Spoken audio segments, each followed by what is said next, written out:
I'm very excited to be your Zoom virgin, Kevin Borich. Welcome to A Breath of Fresh Air. I like the sound of that Zoom virgin thing. I've used the virgin, and when people are hearing me for the first time, I say it's great to have some virgin ears. Right, and now you're the Zoom virgin. Yeah. Awesome. Hey, how are you? It's been a while since we've chatted, and you've been doing lots of things in the interim. Yeah, well, we had the big gap of a couple of years of being locked down and chained to doing nothing. Yeah. So you had to work out what to do, and we just did a lot of recording. Really, that's the freedom that we had was in the studio with music. Awesome. So I want to talk to you about this new release because it's quite incredible. But there are lots of people who are listening to this who haven't grown up in Australia and possibly may not know who you are. So I wonder if you wouldn't mind we take a little walk down memory lane just to let them know who you are and all about your pedigree before we come up to this new album. Is that cool with you? Yeah, of course. Yeah. Fabulous. So, Kevin Borich, you recorded your very first single at the age of 12, and you've now been at it for some 56 years. That's quite an innings, but how did you get to record your first single at age 12? Well, I grew up, my parents were migrants from Dalmatia, which is the Croatian coast, and they started off with absolutely nothing. I think they borrowed 10 shillings from an uncle and bought 20 acres, and they started an orchard. Well, it was a broken down orchard, so they, could get some reward when they were looking after it and getting it back together. And so, and that's how I started off. And as they worked hard, I was a child, and I saw them working really hard. Would try and help when I was a kid. When I was about 12 or 10 or 11, I started miming for the radio with a tennis racket, and so they thought that was a bit strange. Instead of buying me balls, they bought me a guitar. I got a chord book and was struggling and learning and things, and could get my 3-chord thing happening. My auntie gave me a Hank Williams record, which was a song called Honky Tonkin'. It's a 2-chord song, so this is one really good one for learners. When you're sad and lonely, got no place to go. Around this town, you just go to D for 1. So it was G all the way. So I was rocking. Anyway, so I got a bit more proficient, and then started learning some songs. And the next door neighbours were poultry farmers, and there were 2. She had the woman had 2. Mrs. Donaldson had two daughters. And they were about 8 and 9, and I think, but they were that young, and they had perfect harmonies. And they heard me through the hedge. We had a benthamy hedge, which is a planted thing to protect the fruit. Uh-huh. And they heard me playing, and she said, "Well, you should come over and join in with the girls, and that'd be fun." So she heard us do some songs, and then it started sounding good, and so she went, "Oh, well, we should record this." And so Mum and Dad were too busy on the orchard, but and I was taken in with the Donaldson girls, and we went into Auckland, and stood around one microphone and cut it, about 8 songs, all to one acetate, they call it. It was going straight to the cut, and so that was brought home, and it was all wonderful. And of course, that was lying dormant in the mum's record player for a long time, and she moved to sold the farm as time went on, and then she had to go into hospital later on, and I was over to New Zealand clearing out her the old record player, and came across it, and it was all scratched and stuff. But when I was in Canberra, when I came back, I took it to the archive centre, and they actually put it on a CD back then. So wow, have you still got a copy of it? Yeah. Oh, I might get you to. Have you got it digitally that you could send me? We might have a listen to it. Well, I could get my producer who knows how to do all the stuff. Cool. It's on. Okay. That sounds good. This is my Virgin Zoom. I know it. I'm very proud to be the one. Yeah, Kevin, of course, you're talking about New Zealand, aren't you? Because that's where you grew up. yeah, there. And then some, I went to schooling and I was getting better on the guitar, and then of course got to high school better. And then I came across two guys, Brett Nielsen, who was a good drummer, and Trevor Wilson, who was a great bass player. So we started rocking out and doing Shadows tunes by then, and but when we heard the Beatles, we thought, oh, gee, we better start singing.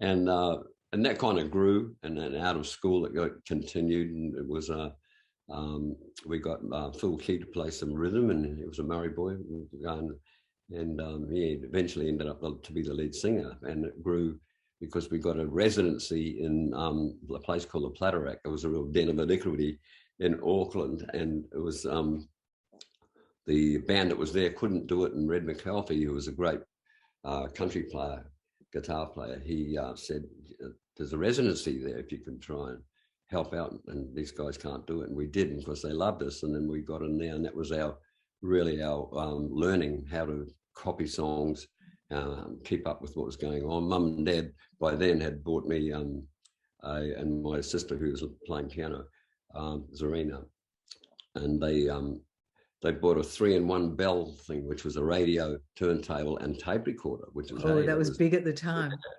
So I started recording stuff. The Goon Show as well. I don't know if you're aware of the Goon Show. Yeah, I remember. Show. Yeah. Sellers, Spike Milligan. Oh, it was just crazy. Anyway, that, and of course I was recording music, and we'd been in New Zealand, part of the Commonwealth. We'd be hearing the BBC, and they were having some really good things on. They'd had the Small Faces on playing live, and ended up with Jimi Hendrix playing live and stuff. So that was great education. Of course, then we were getting all this from there before it was released. Right. And we were sort of like the hot band in town, because I'd be recording stuff that was coming through the BBC and beating the radio, really. And so we were doing really well, and we chuffed on there, and we ended up going to other places to play and recording and carrying on, and that we actually ended up having hits over there, So right. So you were. Sorry to interrupt. You were called the Mergers at the time. It wasn't too long before you ended up changing your name to the Gonks. Yeah, that was another, very short type of gonks. It lasted for about the sound of a gonk. What was you said you had hits as the Mergers? What was one? Yeah, not as Mergers. We actually, when we were looking for the name, we were in the kitchen of Trevor's mum's place. And she heard us talking about calling ourselves the Criminals and all these terrible sort of dark names. And she was going, oh dear, I don't know son of mine being in a band called the Criminals. Why don't you call yourself something nice like the La-Di-Das? And we went, oh no, that's yuck. We don't like that. And we kept searching. We thought, oh, well, why don't we use that? It's funny, So we went with that from then on. Had a couple of And you had massive successes, the La-Di-Das. You came, but what brought you to Australia? I mean, the La-Di-Das was one of the first bands that I remember here in Melbourne and going to see. I was terribly underage, but I was out there bopping on with all of the others in the clubs at the time. What brought you over here? Well, see, people don't understand, or young people don't understand that back then, the world was a huge place. And in New Zealand, I mean, Sydney's got more people than the whole of New Zealand. So when you're a musician, you do a couple of weeks and you've done the tour. And so the first step is like we followed Max Merritt, I was a fan of Max Merritt, and Ray Columbus and the Invaders, who had two great guitar players, and I'd go and watch them. And of course, the first step was to go to Australia, to the big wide world, And so, of course, we did the same thing, and most other bands did. And these days, the bands go to America, because the world is a small place now. So apart from my adoration as a 12-year-old or something, what sort of reception did the La-Di-Das get over here? Well, of course, no one knew who we were, so we would do farewell tours, and would come over here and try some more, and we'd go back to welcoming home tours. And that would last, and then we'd have to, fill up the coffers of money, come back and try again. So we did that probably half a dozen times before we got a foothold. and we had a good reputation by then, and we could live here. So that's the sort of grafting that we had to do. Yeah, it did take you quite a while before you could move here permanently. I think it was about 1960, well, the late 60s anyway, when you finally settled in Australia, and you did this amazing version of the Beatles Come Together, didn't you? Yeah, well, that happened later on when we decided to go to England. So it meant 1969 by then. We went to England and we were going to try our luck over there. We had no management. We got there, we had Swampy, Wayne Jarvis, our roadie, Swampy. And when we got there, we were in London for about 2 nights and realised just how expensive it was. And we'd had to find some cheap accommodation. So we found some of these little holiday homes on the Upper Thames around Henley. It's about 40 miles out of London. So we found these 2 little batches because winter was coming and they were up for hire. And that's where we spent our time, and Swampy stayed in London, and we had none of our gear. And these little batches on a beautiful country area, the cows and oak trees and that.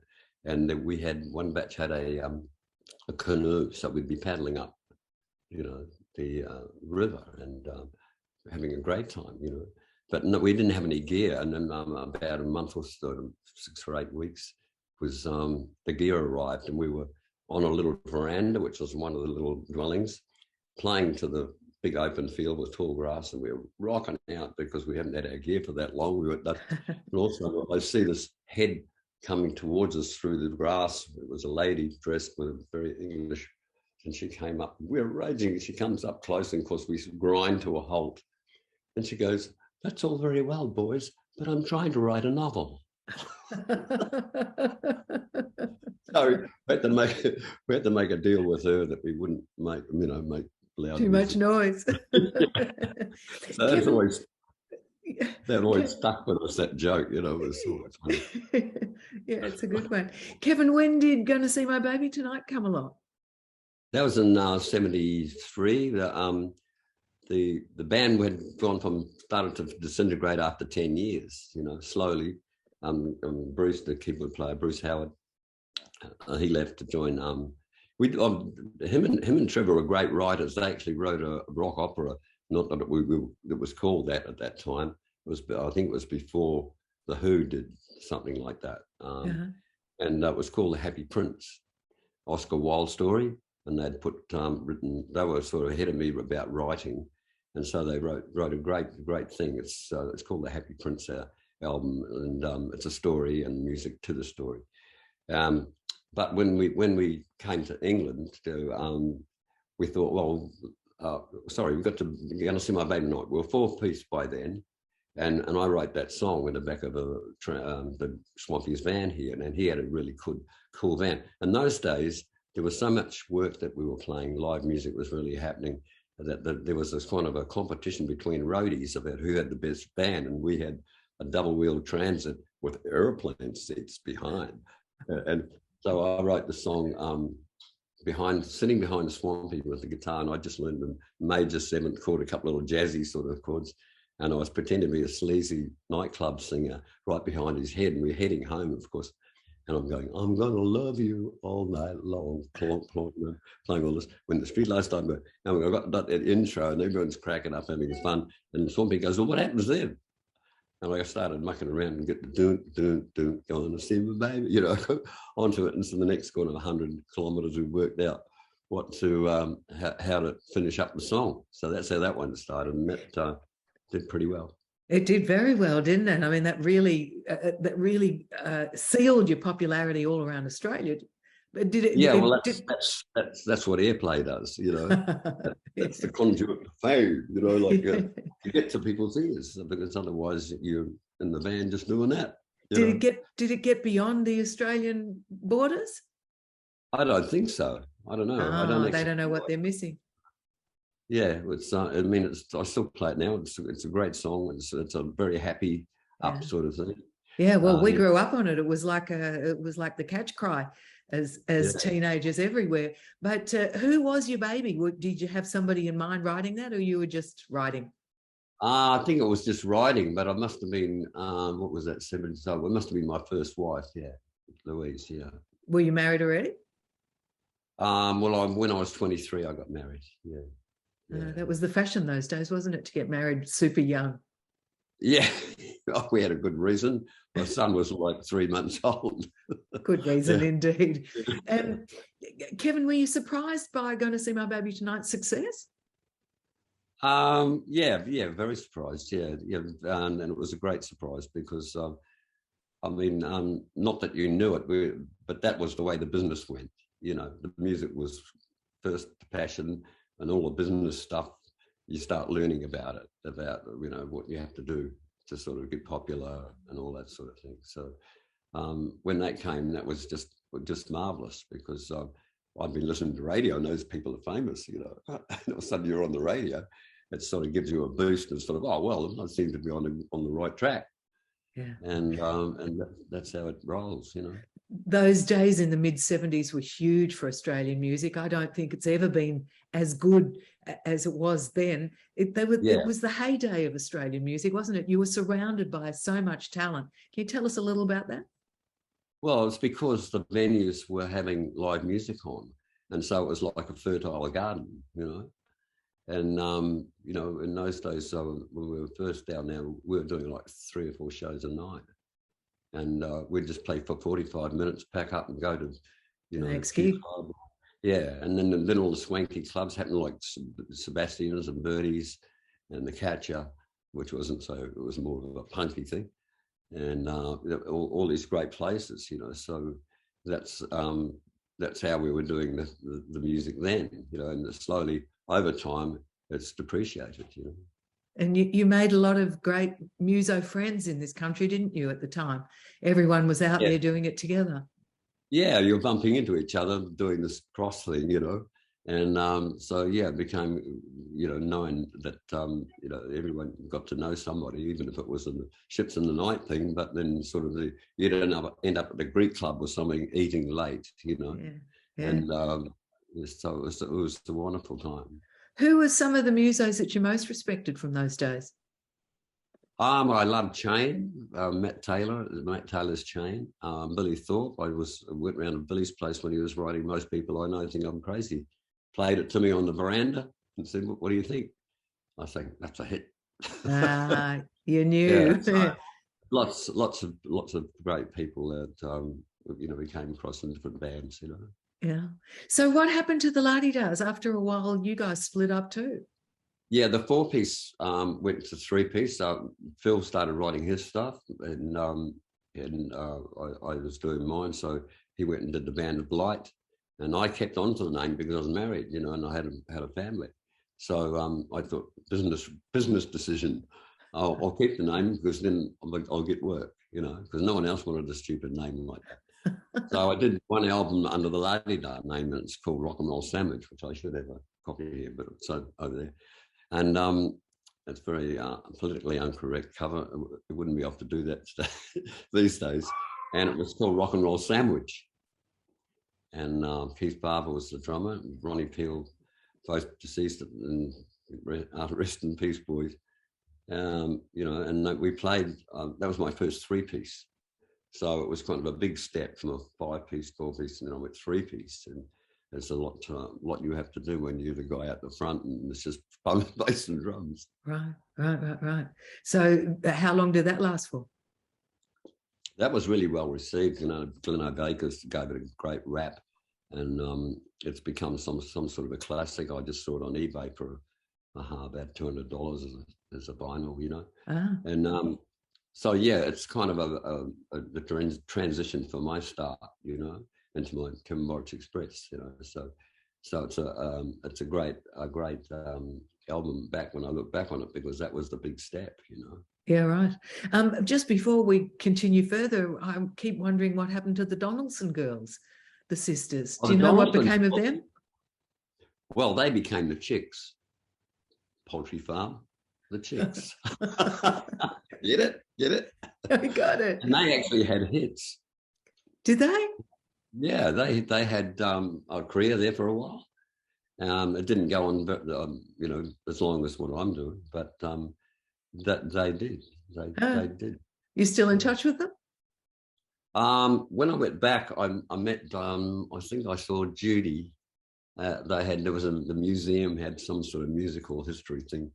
Actually, it wasn't that good. I thought, people in a museum would be digging up a real lot of stuff, but it was a bit shallow, It was New Zealand after all. Yeah.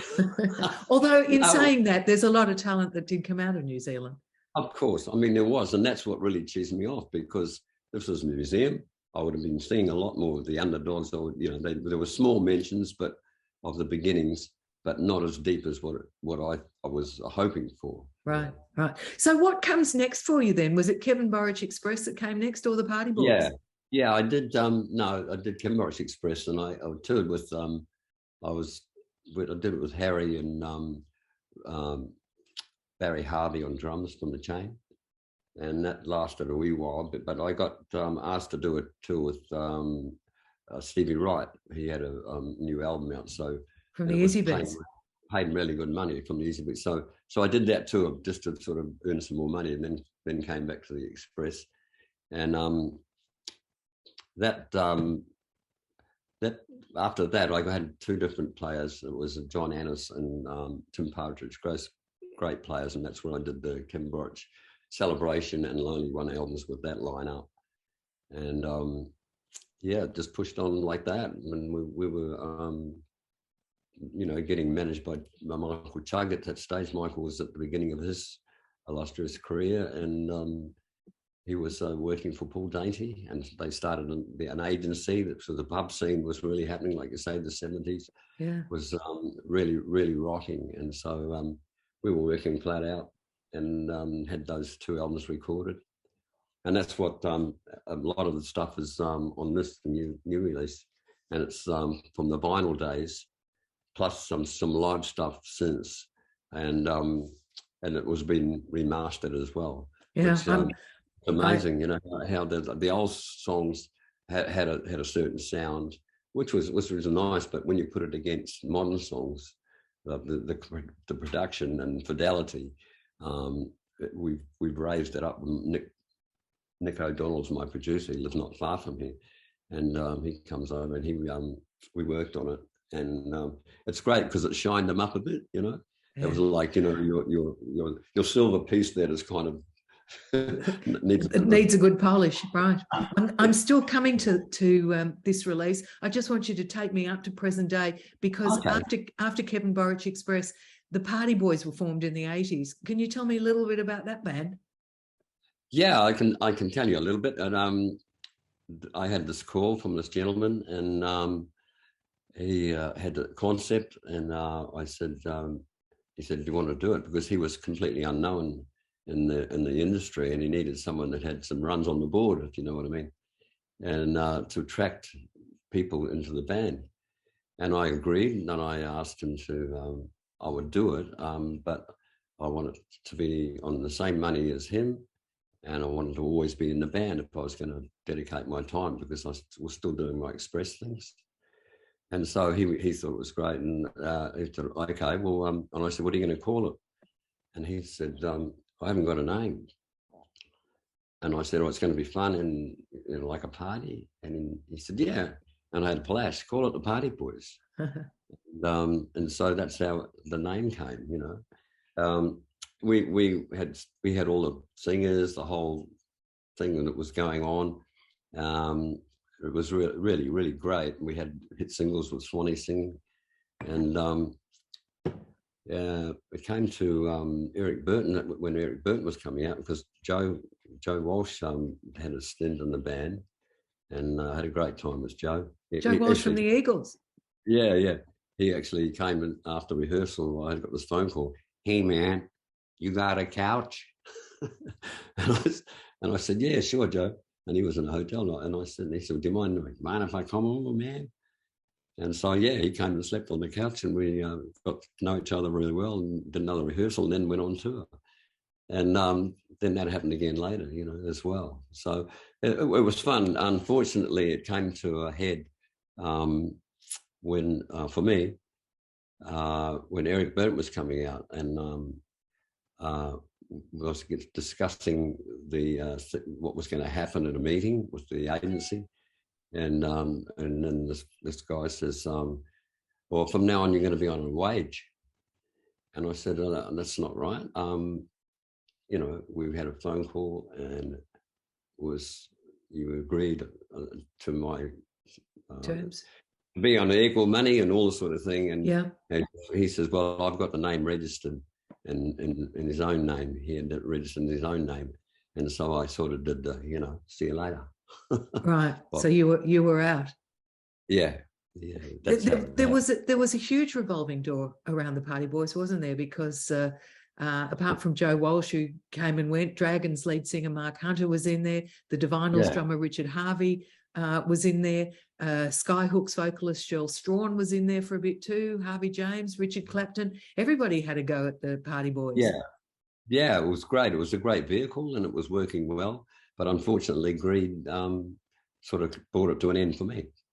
Yeah, fair enough. So when did you actually depart them? Well, after that, I can't remember the date. Something I sort of put behind me because it turned sour. Right. And you know, and continued on. You know.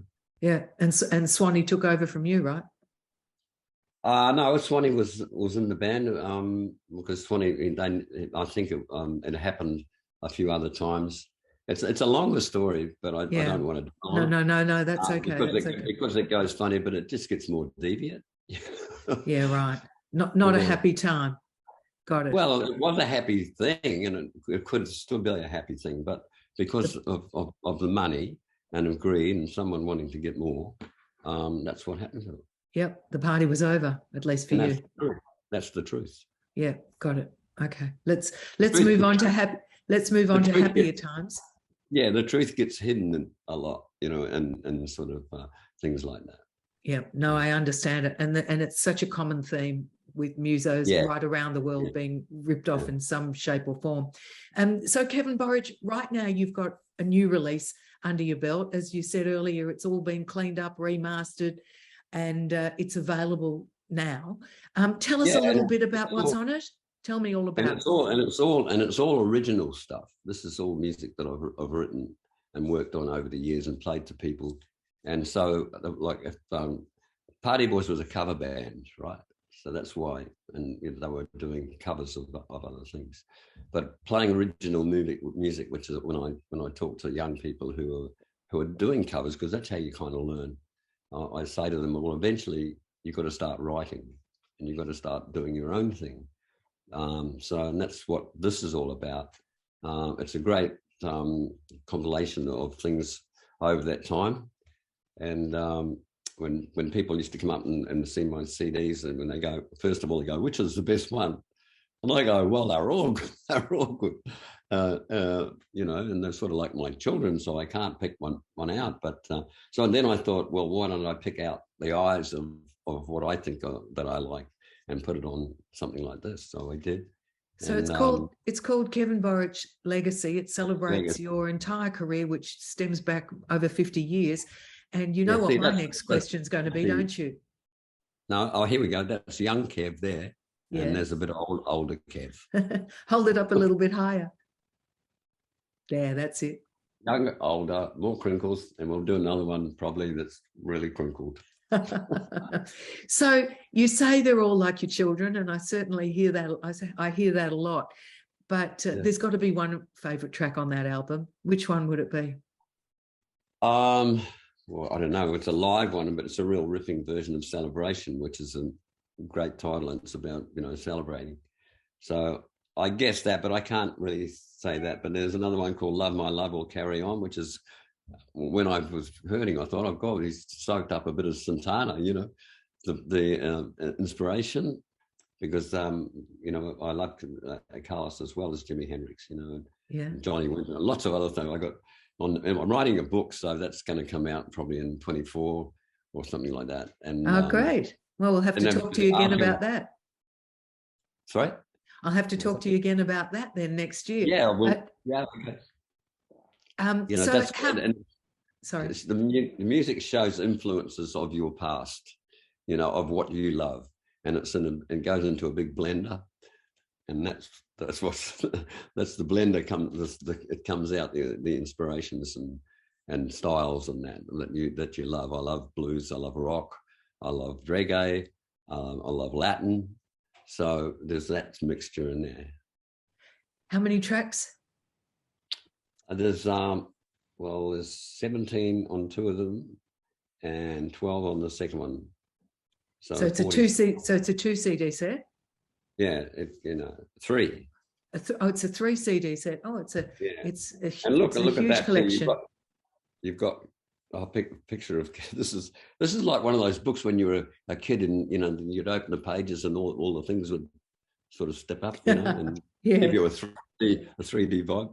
You come off like you take that one out and there's Kev there, and then when you put him back, Wally's not quite right. So you've got to put it around. Was it a difficult choice for you, Kevin Borich?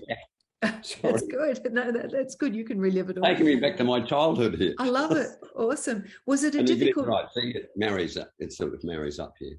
Got it. Was it a difficult? Was it a difficult choice for you, Kevin Borich, to decide which tracks to include? They were pretty obvious because a lot of them I play live, and I'm playing a lot more live now because there were some really good attempts here at hit singles that never got played. One's called One More Dream, and the other one, it was called Shy Boys, Shy Girls, and they were singles that really never got picked up. But when I'm playing them now, I'm going, well, they were good. I wonder why. And so that was a bit of a flashback to when you were trying to get up into the radio status, Yeah, at least you don't have to do that anymore. It almost feels like it's the rebirth of Kevin Borich with this new release. Well, you would like to think so, and the way that is, they're all there. That's the body of work that if anyone said, well, show us what you did, and that's it. That's the pick kind of thing, Right. So it means a lot, and it's great for people to be able to have that without going which one and trying to find the others. The other good things and other bits, but I think this one's the one's got the cream of the cream. The definitive Kevin Borich collection. I love it. And you're still as passionate about it all today as you were when you set out? Yeah, when I'm on stage, I get lost in it.